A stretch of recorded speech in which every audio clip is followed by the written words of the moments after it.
কালটু তুমি খেলনাটা ছিঁড়ে ফেলছো কেন? কি করলা ছিঁড়ে? মশলা লাগাই দি। আমি তো ওখানে রেখে দিছি ঘর মোছার সময়, তুই কালটু পরে এসে খেলবে। ছিঁড়ে গেছে ওরে কলিজাটা। তোমাকে আলাদা এনে দেবো, এটা লাগাই দিচ্ছি আমি, দাঁড়াও এখনই লাগাই দিচ্ছি।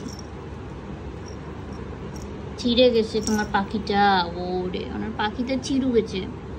এটা সুন্দর পাখি, মাছটা না, ওই যে মাছটা নেয় না, এই পাখিটাই নাই শুধু।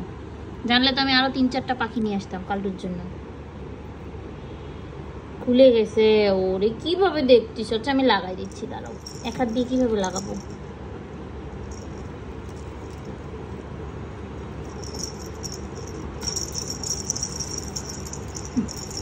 দাও লাগাই দিই, দাও এটা দাও আমাকে, দাও লাগাই দিই আগে, এটা পাখিটা লাগাই দিই, এসো তারপর খেলে ওখান, দাও।